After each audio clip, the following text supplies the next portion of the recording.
Welcome to Cinema Bites, your go-to for movie recaps in a flash. Big twists, epic moments, all in just minutes. The movie The Clown starts with a mother named Sophia. Today is her son Jack's birthday, and she was preparing a beautiful party to make him happy. She even booked a clown to dance with them all night. The party office called and told her that the clown they booked unfortunately wouldn't be able to come, and there were only a few hours left before the party. She was stressed and didn't know what to do, so she called her husband and told him the clown canceled and that he had to do something, because their son would be upset if there was no clown at the party. He replied, "I'll handle it." He takes the apartment from the client and puts it up for sale, taking his commission. At that time, there was an apartment among the ones he was selling, and he was putting on anything he could find, pretending to be a clown. By coincidence, he finds an old wooden chest that was locked, and luckily he finds a clown costume inside. He decides to wear it and go to the party to make his son happy. Indeed, he arrives at the party in this outfit, and his son and his friends are delighted, and they have a wonderful day together. After the party, Kent is very tired and exhausted from all the effort,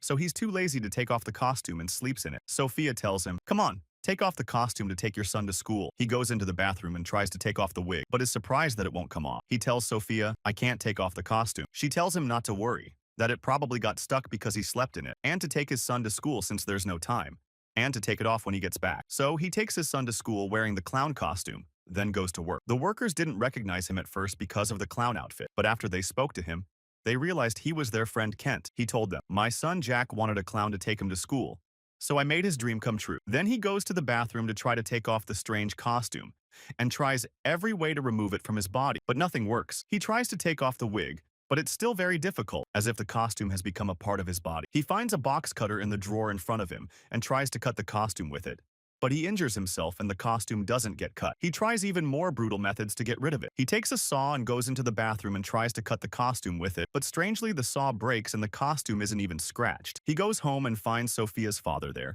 so he waits until he leaves so he doesn't see him in this state. When he's sure he's gone, he enters the house. Sophia says, "What, you're still wearing that costume?"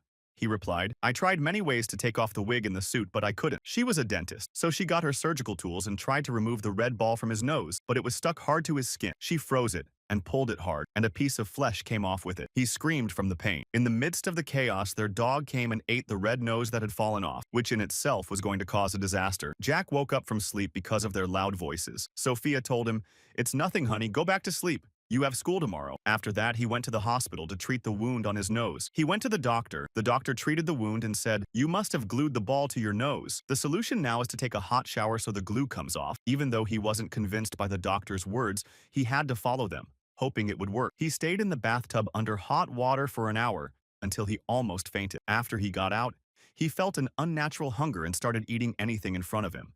But he still wasn't satisfied. He felt like he needed to eat meat to feel full. The next day, Sophia woke up and was shocked to find the kitchen in chaos, as if an animal had been eating there. She found a message from Kent that said, "I'm going out to look for an explanation for what's happening to me." We moved to Kent, who was in the apartment where he found the suit. He reached the place of the box and found KC written on it, and it was tied with iron chains. He realized there was a big mystery behind this box that he didn't understand, so he decided to go to the registry and get the papers for the apartment to see its history. After he got the apartment files, he sat in a quiet cafe and went through the files until he reached the name of the original owner, but he had died some time ago. While he was lost in thought, he saw a child looking at him from afar, and something inside him told him to eat the child, but he snapped out of it at the last moment and regained his senses. After that, he went to a costume shop and asked the saleswoman if she knew anything about the suit he was wearing. She said, "No, it's the first time I've seen it, honestly, but I can help you. Here are the names of famous shops.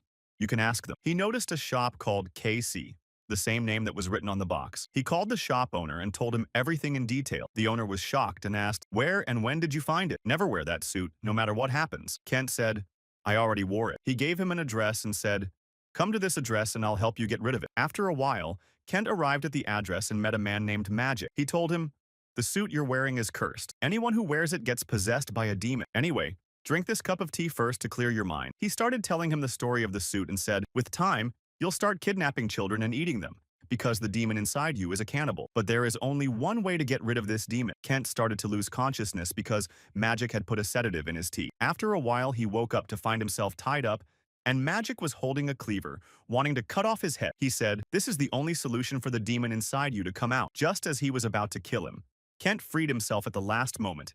He threw the cleaver at him, and it hit his shoulder, Then he threw him to the ground, and Kent took a gun from his pocket and he wanted to kill him. But he didn't do this because he is the only one who will help him. He tells him that this suit is not a suit, it is the devil's skin. So he ties up Mike and takes him with him in the car. He goes back to his house, enters, and finds Sophia. He tells her everything, but is shocked to find her family there, who have heard everything. One of them thinks he's crazy and takes the wig off his head, so he grabs his hand to defend himself.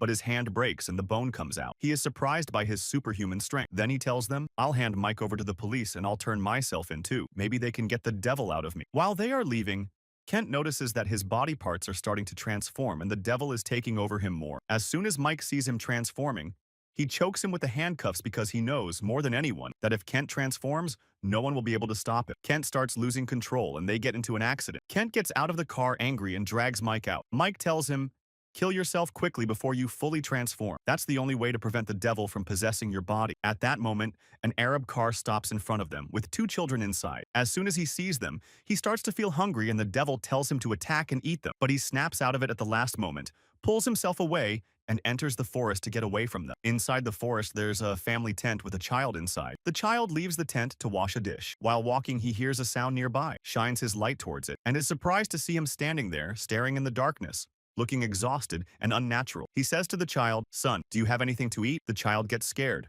pulls out a biscuit and says, here you go, uncle. Suddenly, he grabs the child's hand and eats his fingers. The next day, Sophia arrives at her son's school principal and says, if my husband comes to take Jack, don't let him, no matter what. She says goodbye to her son and leaves. Meanwhile, he looks at himself in the mirror and discovers his original teeth are falling out, replaced by deformed teeth so he can tear human flesh. He's scared and doesn't know where to go. He gets the idea to hide in one of the apartments he's selling. He arrives at the apartment, and before entering, he finds a child greeting him innocently. Seeing the child, he feels hungry again, and the devil urges him to kidnap and eat the child. He tells the boy to leave and stay away, restrains himself, enters the apartment, locks the door, and goes to the bathroom to do the unexpected. He calls Sophia and says, take care of Jack. This is the last time you'll hear my voice. There's only one way to get rid of the devil inside me. He hangs up, puts the gun in his mouth, and thinks of his son Jack, about how much he'll miss him. He kills himself, but strangely, the blood that comes out looks like a rainbow. After a few seconds, his eyes open again. The devil inside him has revived him. He goes to a hardware store and buys several electric saws to separate his head from his body. Meanwhile, Sophia is still worried after his call saying he'd kill himself. She searches all the houses he has listed for sale, hoping to find him hiding in one. At the same time, he places 2 saws facing each other, intending to tip the chair onto the saws and separate his head from his body. At first, he's scared but starts to encourage himself. Suddenly, he loses balance, falls beside them, and hits them from the side. So this suicide attempt also fails. At that moment, the child he spoke to earlier enters, worried about him and wanting to check on him. Suddenly, the saw breaks, and a piece enters the child's head, killing it. He is shocked and saddened by what happened, but when he tastes the blood, his feelings change completely and he starts eating the child piece by piece. After a while, Sophia arrives at the house, knocks on the door and calls for him. He hears her voice and says, don't open the door. I'm not normal. If you come in now, I'll eat you unconsciously.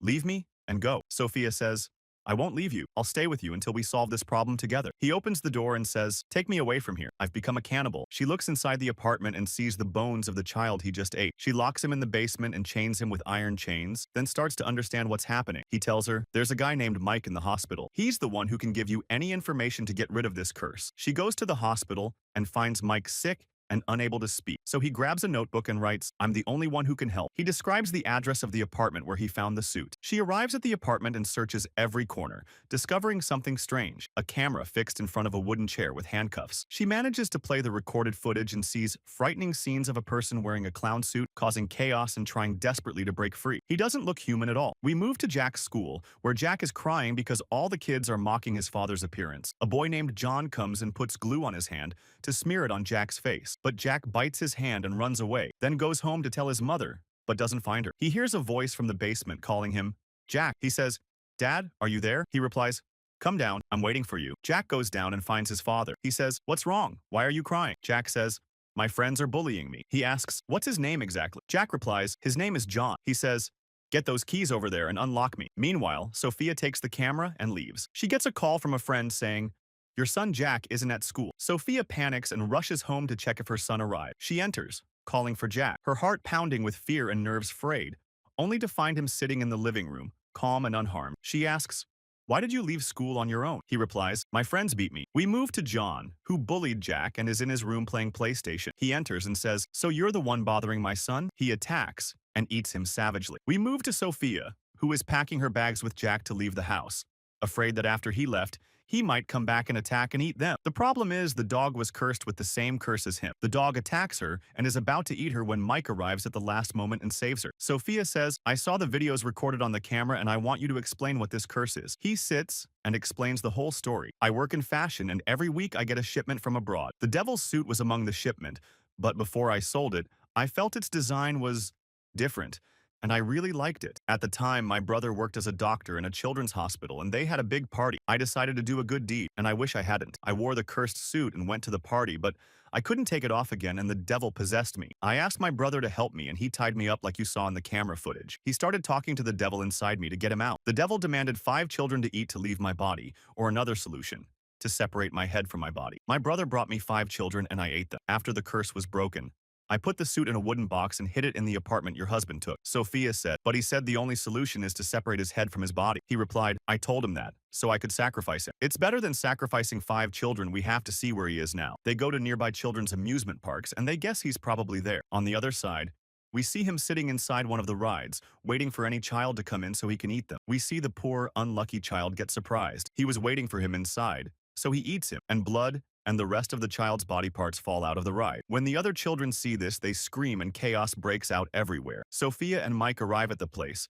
and as soon as they see the chaos, they understand that you are here and have caused a disaster. They search for him everywhere, and he asks them, "Why did I do this?" Sophia approaches him, scared, and says, "Come back home with us, and I promise I'll help you and do anything to lift this curse off you." In the middle of the conversation, Mike pulls out an axe and hits him on the head, but the blow doesn't affect him. He knocks Mike to the ground and is about to kill him. Sophia begs, "Please don't kill him for my sake." The devil starts talking to her, looks into her eyes and says, "I only need one more child for the curse to end. If you don't bring me that child, I'll eat Jack, our son." Sophia calls her father because she left Jack with him and tells him, "Take Jack and leave town right now." He asks, "What's wrong, daughter?" She replies, "Don't ask, just take him and leave now." While she's talking, she sees a lost child in front of her, so she hangs up and heads towards him to kidnap him, but his mother finds him at the last moment and saves him. After that, she sits in her car, thinking about what to do about this disaster. Suddenly, a girl knocks on the window and asks her for a ride. Sophia feels the opportunity has come to her and heads to the place where she had agreed to meet him. As soon as they arrive,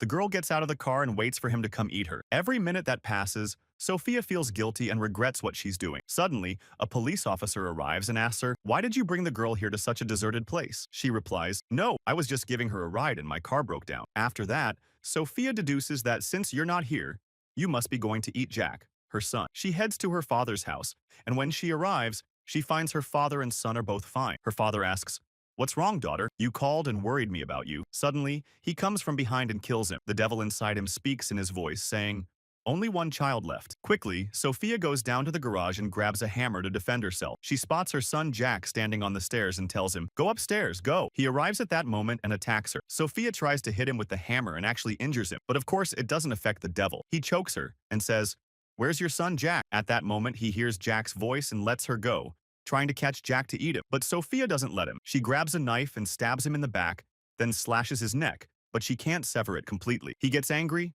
picks her up, and throws her with all his strength. Because of the force of the blow, she passes out. We see Jack, who was hiding in the basement under the stairs, and he tries to break the stairs to reach him. She manages to wrap a chain around his neck and pull it, and his neck is almost severed from his body. But the devil speaks in his voice and says, "Is this how you treat me, Sophia? I have no one but you, Sophia." She feels sorry for him and lets him go, then checks on her son. Suddenly, the devil screams and tries to free himself from the chain, but Sophia hits him on the head with the hammer as hard as she can, finally severing his head from his body. She hugs her son and says, at that moment, they get rid of the curse.